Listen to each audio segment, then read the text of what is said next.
विशाल समुद्र बड़े बड़े महल को डुबो देता है। विशाल समुद्र वृक्ष, रोड, बिल्डिंग जब अपने वाली पे आ जाए तो समुद्र सब डुबो देता है।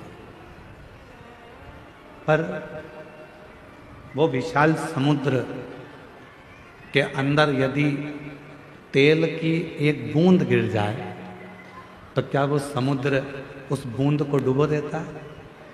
जम के बोलो, नहीं। समुद्र में इतनी सामर्थ्यता नहीं है कि वो तेल की एक बूंद को समुद्र डुबो दे। जहाज डुबो देगा, बड़े बड़े शिप डुबो देगा, बिल्डिंग डुबो देगा, वृक्ष डुबो देगा, सब कुछ डुबोने की सामर्थ्यता समुद्र के जल में है। पर समुद्र तेल की एक छोटी सी बूंद को डुबो नहीं सकता। क्यों? इसलिए तेल एकदम हल्का होता है, एकदम हल्का। उसने अपने अंदर भार तत्व को नहीं लिया है। शिव महापुराण की कथा कहती है जैसे समुद्र सबको डुबोने की सामर्थ्यता रखता है पर तेल की एक बूंद को डुबो नहीं सकता है, उसी तरह शिव पुराण की कथा कहती है, भगवान शंकर का चरित्र कहता है कि संसार सागर में आकर सब डूबना है, पर जिसने भगवान शंकर की शरणागति ग्रहण कर ली उसको संसार सागर भी डुबो नहीं पाता।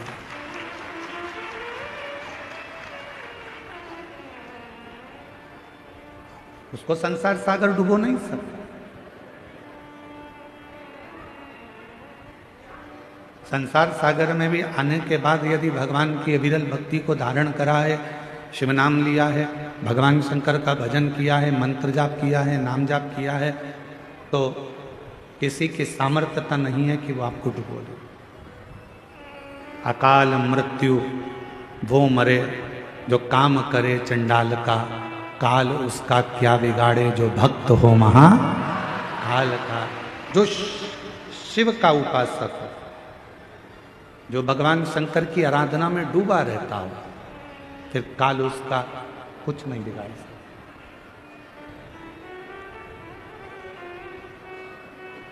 काल उसको छू नहीं पाता।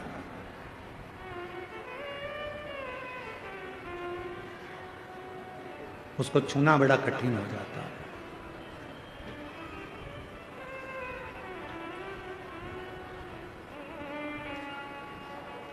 आप कितना भगवान के प्रति समर्पित हैं, आप कितना मंत्र जाप कर रहे हैं, आप कितनी शिव की आराधना कर रहे हैं, आप कितनी शंकर की साधना कर रहे हैं, ये आपके ऊपर निर्भर करता है। संसार के लोगों की सामर्थ्यता नहीं है कि फिर वो आपको डुबो दे।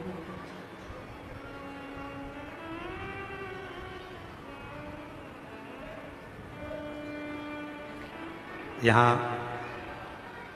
सागर खंडेलवाल जी बैठे हैं रायपुर से। कहाँ बैठे लोग? हेलो।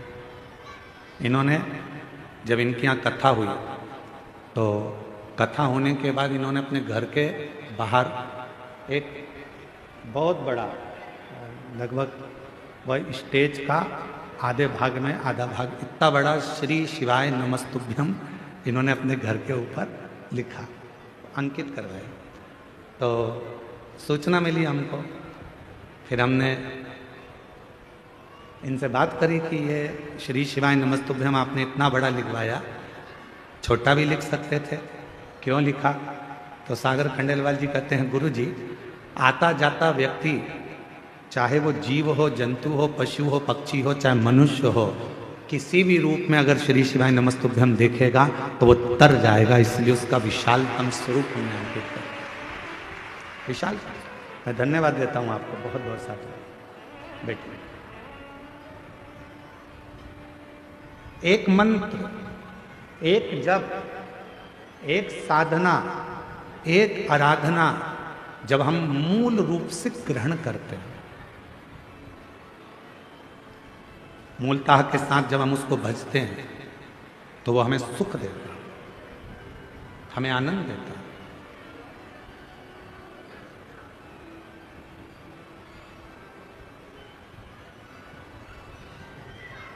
यजमान जितेंद्र जी जायसवाल जी के बड़े छोटे सुपुत्र आर्यन जी से हम बात कर रहे थे, जितेंद्र जी, तो आर्यन से हमने पूछा कि इस क्षेत्र में इतना विशालतम कभी कोई कथा कोई सत्संग आपके यहाँ हुआ है? तो आर्यन जी बोल रहे थे कि गुरुजी वो तो बाबा की कृपा है और भोलेनाथ जी ने इस कथा को करवाया, हमको ही नहीं मालूम पड़ रहा कि कैसे कथा चल रही है और कैसे शिव भक्त इसको श्रवण। आर्यन साधुवाद है आपको इस चीज के लिए। तो ये शिव की कृपा के बिना नहीं हो सकता। आप अपन सोचें कि ये अपन कर रहे हैं तो ये नहीं है।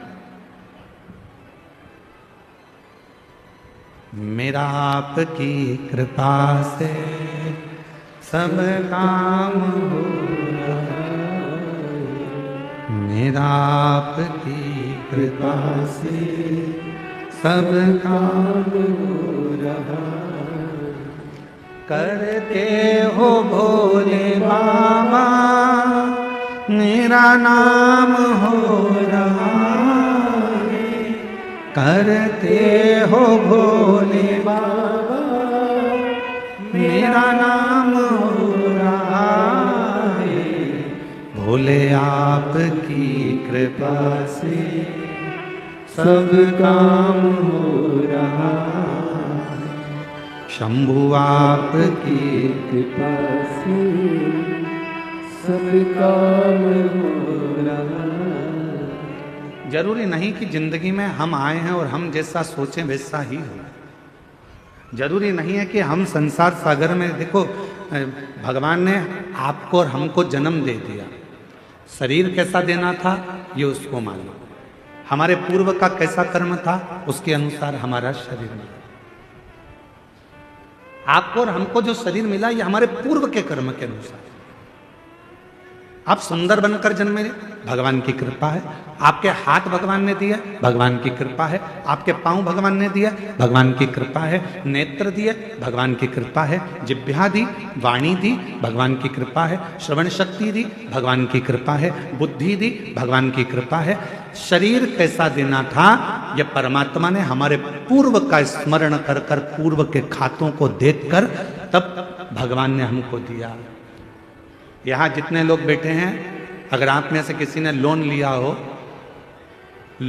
हो तो बैंक वाले पुराना हिसाब देखते हैं। यहाँ माइंस वाले बहुत काम करते होंगे तो लोन लेना ही पड़ता होगा, है? तो लोन लेते होगे तो पुराना हिसाब देखा जाता है। पहले लिया था, जमा करा कि नहीं करा, इतना पैसा लिया था, उस बैंक से उठाया था, भले तुम दूसरी बैंक से लो लोन, पर वो पूरी बैंक को टटोली जाती है कि इसने पैसा जमा करा कि नहीं करा, इसने जमा किया कि नहीं किया। बस जैसे बैंक का लोन देने वाला पुराना हिसाब देखता है, उसी तरह हमको जन्म देने वाला भी हमारा पुराना हिसाब देखता है। पुराना हिसाब क्या करा संसार सागर में जाकर, किसी भूखे को भोजन कराया, प्यासे को पानी पिलाया, भगवान का मंत्र जाप किया, नाम जाप किया, किसी को सहायता प्रदान करी, किसी को शिक्षा प्रदान करी, किसी को चिकित्सा प्रदान करी। वो पुराना हिसाब देखता है और पुराना हिसाब देखने के बाद हमारा शरीर देता है। हमारे शरीर में कोई भी थोड़ी सी भी कमी रखता है, समझ लेना हमारा पूर्व का दिया हुआ है। महाराज कुछ हमने श्रेष्ठ ना करा हो, श्रेष्ठ ना।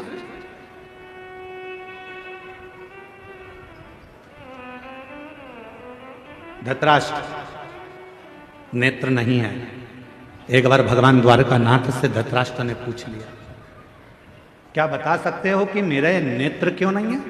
मैं इतना सुंदर जन्मा, मैं इतने बड़े राज्य का राजा बना, मैं इतना बड़ा नरेश बना, मैं इस हस्तिनापुर का राज सिंहासन संभाल रहा हूं और मेरे नेत्र नहीं है। आप बता सकते हो कि मेरी किस्मत ऐसी क्यों लिखी?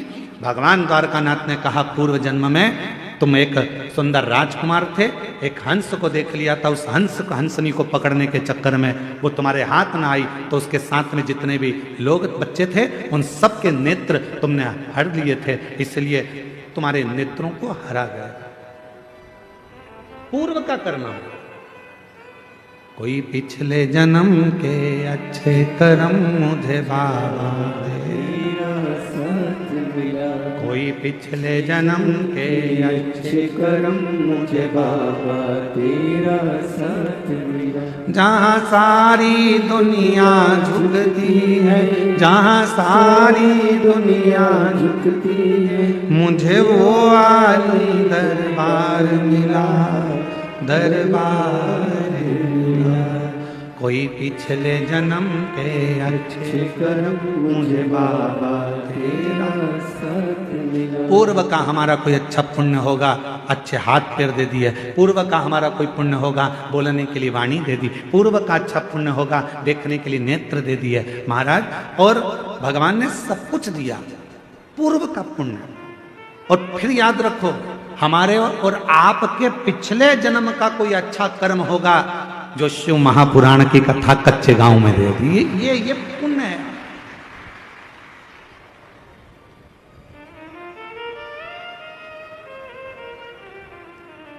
यहां से जाने के बाद भगवान को धन्यवाद देना, तूने बड़ी कृपा करी, हमारे गांव के पास में कथा करवा दी, मैं जाके कथा सुन ली, तूने बड़ी कृपा करी, मेरे दोनों पांव अच्छे चल कर गई, तूने बड़ी कृपा करी, गाड़ी से पहुंच गई, तूने बड़ी कृपा करी, बैठने की जगह भी दे दी, तूने बड़ी कृपा करी, कथा सुनने के लिए कान भी अच्छे दिए। एक आध गड़बड़ हो जाता तो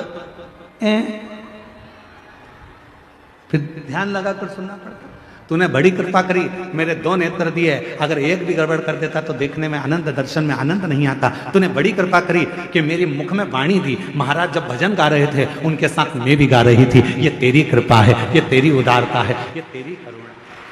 और प्रभु भगवान से कहते रहना, भोलेनाथ ऐसी कृपा करना मेरे बूढ़ा महादेव, ऐसी कृपा करना बूढ़ा देव, ऐसी कृपा करना मेरे महादेव, ऐसी करुणा करना मेरे बाबा कि मेरे शरीर को ऐसे ही चलाते फिराते रहना, इसको पलंग पर मत पटक देना, इसको कहीं हॉस्पिटल में मत पटक देना, चलाते फिराते। पूर्व का कर्म है हमारा। होते हैं कई लोग ऐसे भी होते हैं जिनको खूब समझाओ, पास में कथा हो रही है चले जाओ, भगवान का नाम ले लो, एक लोटा जल चढ़ा दो, भगवान की भक्ति कर लो, पर वो करने को तैयार नहीं होते। उनके रहते हैं, नीम के पेड़ के नीचे कितनी भी गुलाब जामुन की चाशनी डालो, नीम मीठी हो जाएगी? बोलो तो नहीं। नीम के पेड़ के नीचे कितनी भी तुम एक काम करो, जलेबी का घोल डाल दो, मीठी होगी? नहीं। चलो जान दो। अच्छा, करेले के पेड़ के नीचे, करेले के पौधे के नीचे, करेले की बेल के नीचे आप गुलाब जामुन की चाशनी डालो, रसगुल्ले की चाशनी डालो, क्योंकि वो रसगुल्ला खाने के बाद उसका पानी तो काम आता ही नहीं है। तो एक काम करें अपन कि करेले की बेल के नीचे डाल देते हैं तो करेला मीठा हो जाएगा। हो जाएगा? नहीं, करेला करेला ही रहेगा, नीम नीम ही रहेगी। उसको चाहे तुमकी कितनी भी गुलाब जामुन की चाशनी डाल लो, चाहे तुम गुड़ डाल लो, शक्कर डाल लो, तुम्हारी मर्जी पड़ जाए जो डाल लो, पर वो नीम नीम रहेगी, कड़वी की कड़वी रहेगी, करेला कड़वा की कड़वा ही रहेगा। उसी तरह अपने गांव में, अपने नगर में, अपने शहर में, अपने मोहल्ले में, अपनी कॉलोनी में, अपने घर में, अपने परिवार में कोई ना कोई एकाध व्यक्ति नीम और करेले जैसा होता ही है। उसको कितना ही समझा लो, कितना ही समझाओ उसको, कितना ही कह लो उसको, वो सुनता ही नहीं, समझता ही नहीं। अब कोई कहे कि गुरुजी वो तो हाँ हमारा रिश्तेदार है, हम तो उसको इतना कहते हैं, फिर भी वो भगवान की बुराई करता है, फिर भी शंकर जी की बुराई करता है, फिर भी एक लोटा जल की बुराई करता है। गुरुजी हमारे यहाँ वो आए थे इतने बड़े संत महात्मा, वो भी शिव जी की बुराई कर दिया, वो भी इनने भी ऐसा कर। तो कोई कितना ही समझाए, पर वो नीम नीम रहती है, वो करेला करेला ही रहता है, उसको नहीं समझ में। महाराज उसने शरीर दिया कितना अच्छा, उसको साधु होता। उसने जन्म दिया अच्छे घर में, अच्छे परिवार में, अच्छे कुल में, ये उसकी कृपा है। और उसने मौका दिया भक्ति को करने का, भजन को करने का, ये उसकी कृपा है, ये उसकी कृपा। कितना सुंदर कहा है।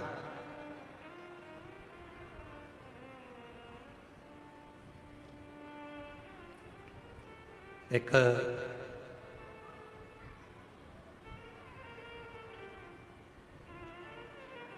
शिव महापुराण में एक बड़ा सुंदर भाव आया है। मां सती, भगवान माता पार्वती और भगवान शिव का एक बड़ा सुंदर संवाद। अब यह आपके ऊपर निर्भर करता है कि आप उसे कितना ग्रहण करते हैं। एक बार माता पार्वती भगवान शिव जी के साथ में काशी भ्रमण के लिए चली।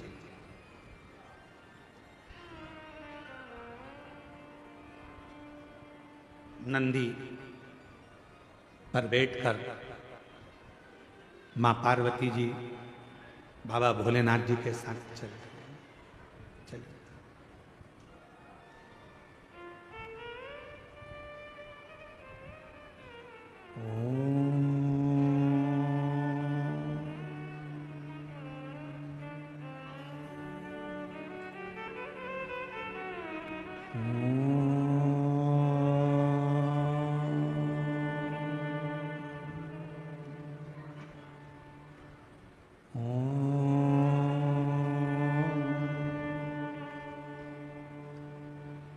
नाद हो रहा है ओम का।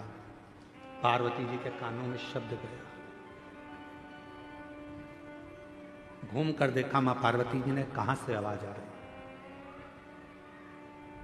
फिर पार्वती जी आगे बढ़ गई, फिर शब्द सुना।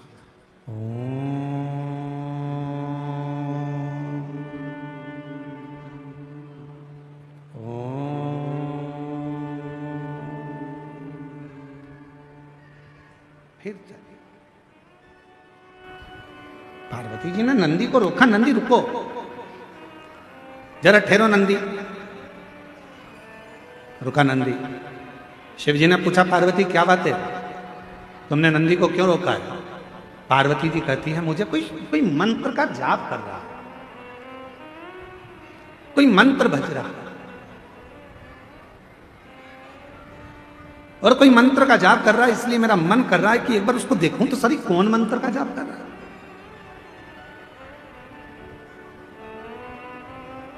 सब दूर मां जगत जननी माता पार्वती ने भ्रमण किया, जपने वाला नहीं मिला। फिर नाद हुआ।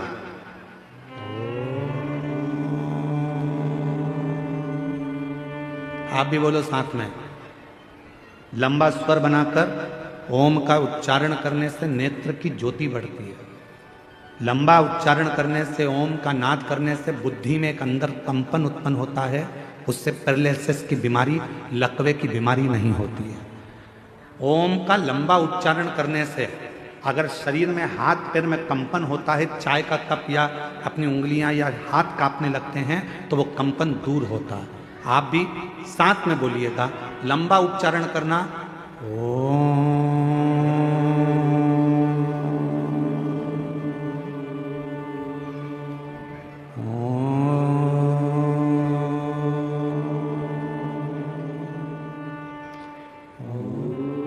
लंबा उच्चारण करते हुए, वाणी को स्थिर करते हुए, नेत्र को बंद कर कर हृदय के अंदर झांकते हुए उच्चारण करेंगे।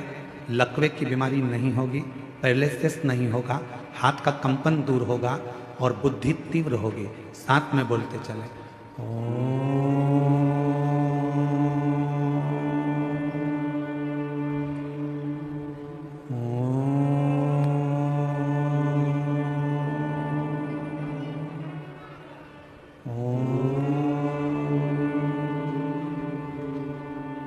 पार्वती जी का ध्यान गया, कोई दिख नहीं, कुछ नहीं दिखा।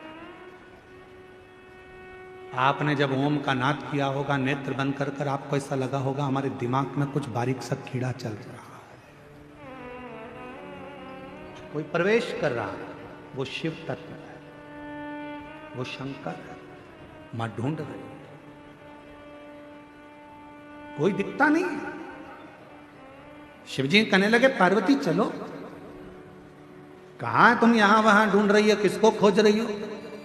शिव महापुराण की कथा में वर्णन आता है कि शंकर भगवान की कथा के अंदर बैठकर या पूरे संसार में ब्रह्मांड में कोई भगवान शंकर के ओम नाद को, पंचाक्षर मंत्र नमः शिवाय को, षडाक्षर मंत्र ओम नमः शिवाय को या श्री शिवाय नमस्तुभ्यम का संसार में कोई भी उच्चारण करता है, उसको मां पार्वती ढूंढ कर ही रहती है और उसे वर देकर ही रहती है।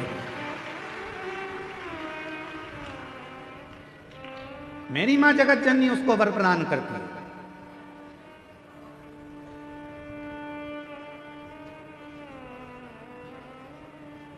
कितना सुंदर कहा है काली पुराण में। मां काली पुराण में एक वर्णन आता है, जब रक्त बीज को मारने का समय आता है तो मां काली पुराण में वर्णन आता है कि मां आद्य शक्ति से पूछा गया, ये इतने विकराल असुर हैं, राक्षस हैं, इनका संहार तुम्हें करना है तो तुम इनको कैसे मार सकती हो?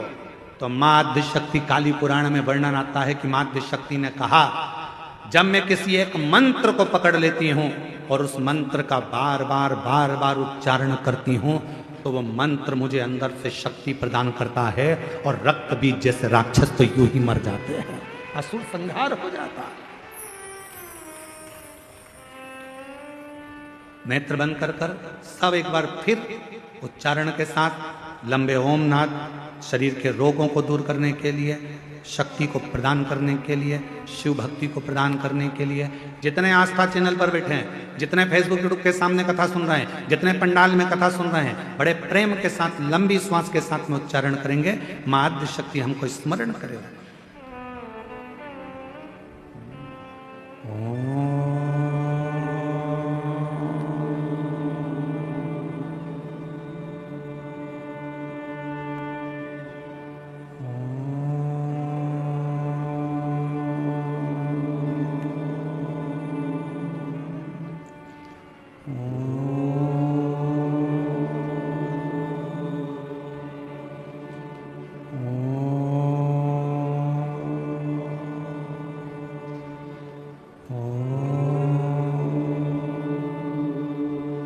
धीरे धीरे अपने नेत्रों को खोलें।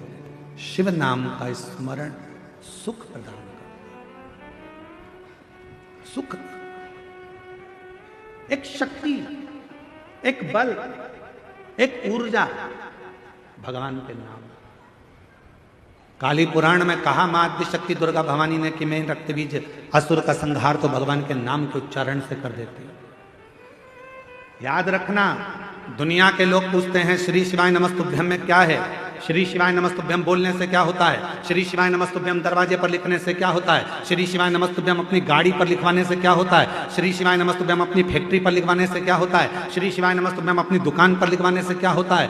शास्त्र कहता है तुम्हारी जिंदगी में अगर दुख प्रवेश कर रहा होगा तो वो मंत्र को पढ़ते से ही बाहर निकल जाएगा, भीतर प्रवेश नहीं करता। मंत्र में वो बल होता है, मंत्र में वो शक्ति होती है।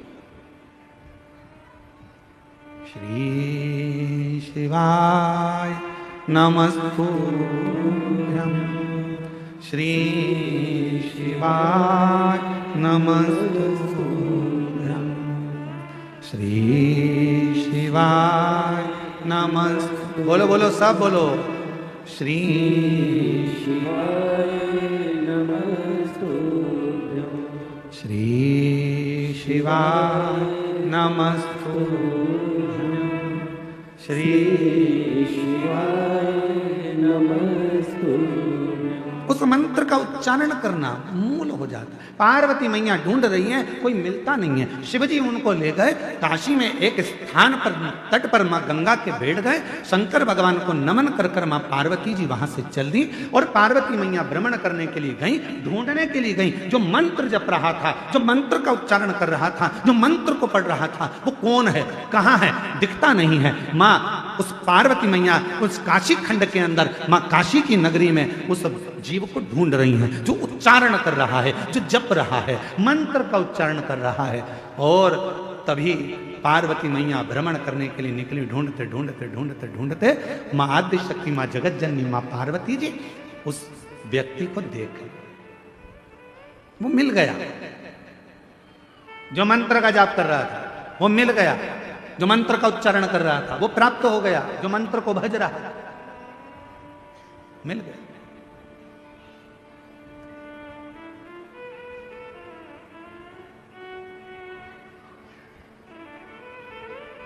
शिव जी से पार्वती जी ने विनय करी, मैंने उसको ढूंढ लिया है जो मंत्र पढ़ रहा था, जो मंत्र का जप कर रहा था, मैंने उसको ढूंढ लिया। बाबा चलो एक बार उस पर भी कृपा कर दो, जो मंत्र का जप कर रहा था उस पर करुणा कर दो।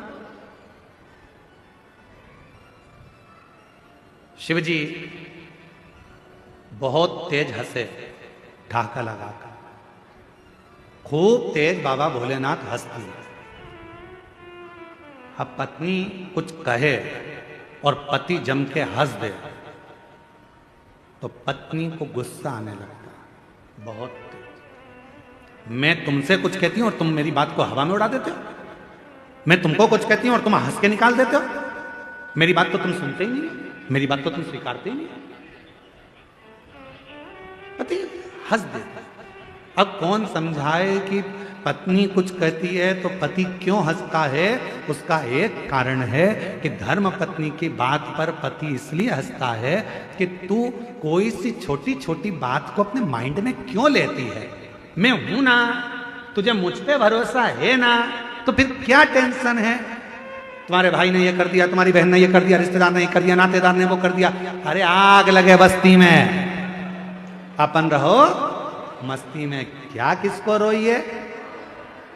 चादर तान के सोच, अपने को क्या करना, क्या टेंशन लेना अपने को। पर तुम्हारे भाई ने ये कर दिया, तुम्हारी बहन ने ये कर दिया, तुम्हारी मम्मी ने ये कर दिया, तुम्हारे पिताजी ने ये कर दिया, इसलिए पति उसको हंसी में टालना चाहता है, इसलिए पति हंस देता है, इसलिए पति मुस्कुरा देता है, उस बात को निकालना चाहता है। क्योंकि अगर बात बढ़ेगी तो विवाद होगा, विवाद होगा घर टूटेगा, परिवार टूटेगा। जितना भगवान चाहे उतना तो कम से कम निभा ले। परमात्मा से प्रार्थना करो। आज के जमाने में भाई भाई, बहन बहन, देवरानी जेठानी, नाते रिश्ते निभते नहीं है। आज के जमाने में लोग मित्र बनाते हैं, उनको निभाने का प्रयास करते हैं। किसी से स्नेह कर लेते हैं, उसको निभाने का प्रयास करते हैं। ईमानदारी से बोलो, जब भाई नहीं निभ रहा, बहन नहीं निभ रही, परिवार नहीं निभ रहा, तो कितने भी रिश्ते बना लो वो कभी निभ नहीं सकते। जो आपस के नहीं निभ रहा है वो दूसरे के क्या नहीं निभते। प्रेम की प्राथमिकता।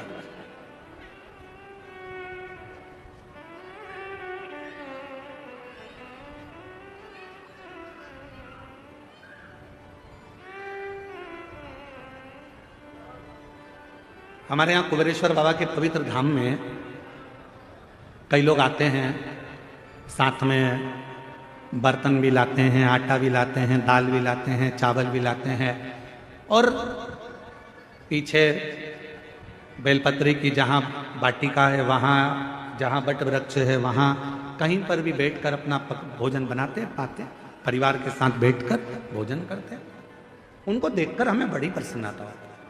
हम कई लोगों से मिलने भी जाते हैं, वहाँ पर अगर सीहोर रहते हैं तो हम उनके पास जाते हैं, बोलते हैं भगवान बड़ी कृपा करा है आप पर कि कम से कम आज आपका पूरा परिवार बाबा के धाम में बैठकर भोजन तो कर रहा है। इससे बढ़कर सुख और क्या हो सकता है? निवेदन है, अगर सनातन धर्म को मजबूत करना है, भारत की भूमि पर सनातन धर्म की मजबूती चाहते हो, तो अपने घर में एक नियम बनाओ, हफ्ते में कम से कम एक दिन पूरे परिवार के साथ मिलकर भोजन करने का प्रयास करो। तो धीरे धीरे वो कुटुंब जब एक साथ जुड़ेगा, वो परिवार एक साथ जुड़ेगा, जब कुटुंब हमारा जुड़ना चालू होगा तो फिर हम पर कोई आक्रमण नहीं कर सकता, आक्रमण नहीं कर सकता।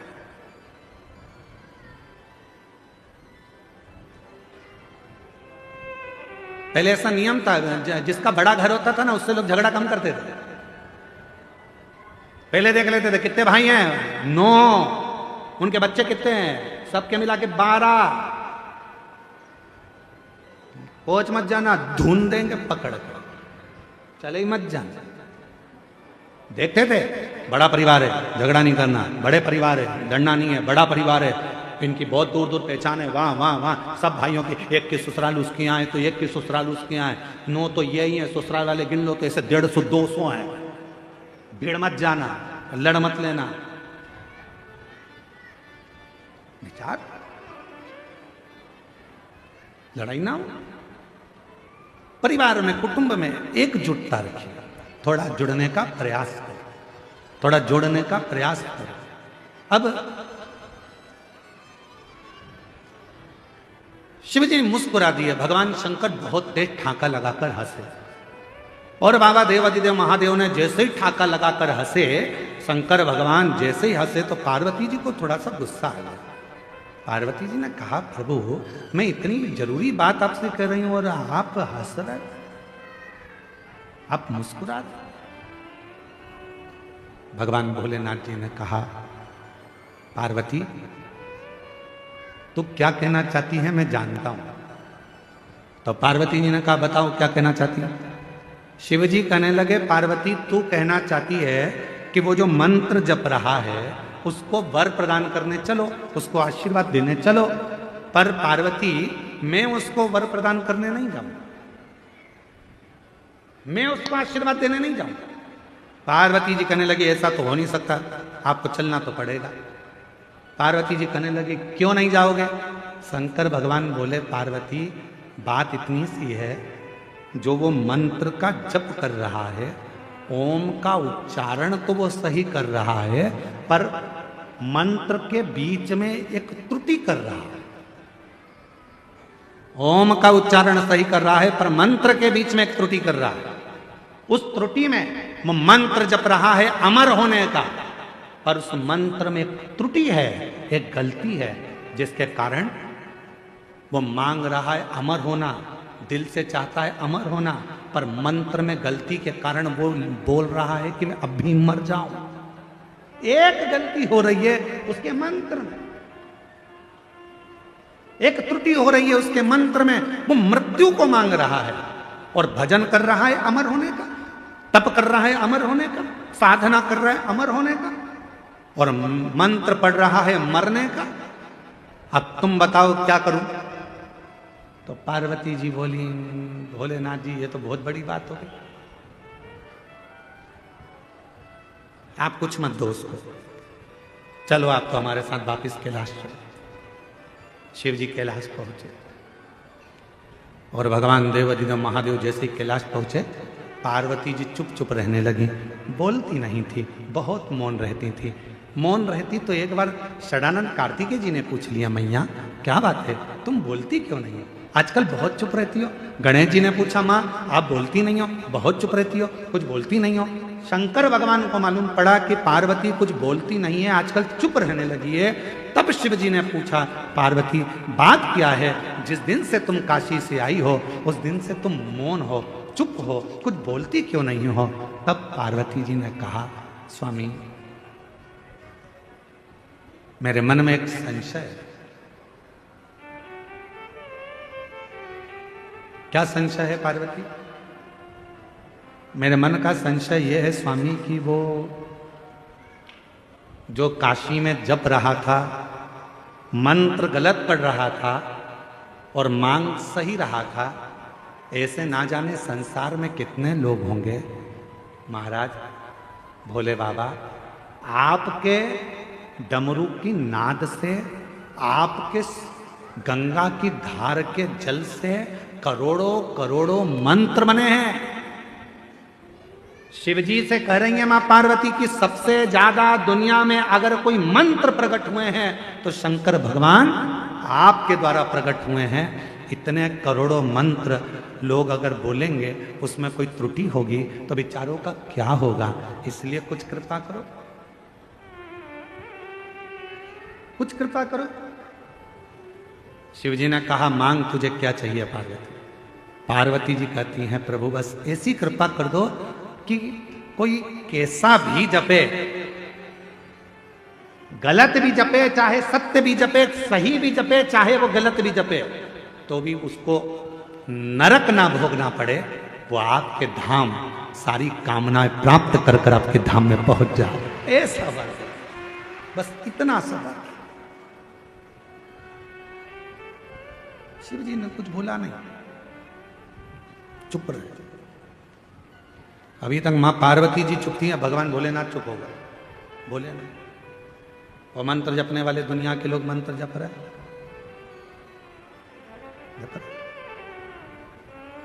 ओम नमः शिवाय, ओम नमः शिवाय, ओम नमः शिवाय, नमः शिवाय। हरिहर नमः शिवाय, गोरा नमः शिवाय, हरिहर नमः शिवाय, गोरा नमः शिवाय, ओम नमः शिवाय, ओम नमः शिवाय। जपने वाले जप रहे हैं, भजन करने वाले भजन कर रहे हैं, मंत्र बोलने वाले मंत्र कर रहे हैं, साधना करने वाले साधना कर रहे हैं। शिव जी मौन हो गए, पार्वती जी से रहा नहीं गया। भोले बाबा के पास एक लोटा जल चढ़ाकर बोली, आप चुप हो जाओगे तो हम कहाँ जाएंगे, कृपा करो, कुछ तो करुणा करो। शिव जी ने कहा, पार्वती क्या दूं मैं, क्या दूं? क्या दूं? बस कृपा कर दो, थोड़ी सी, थोड़ी सी।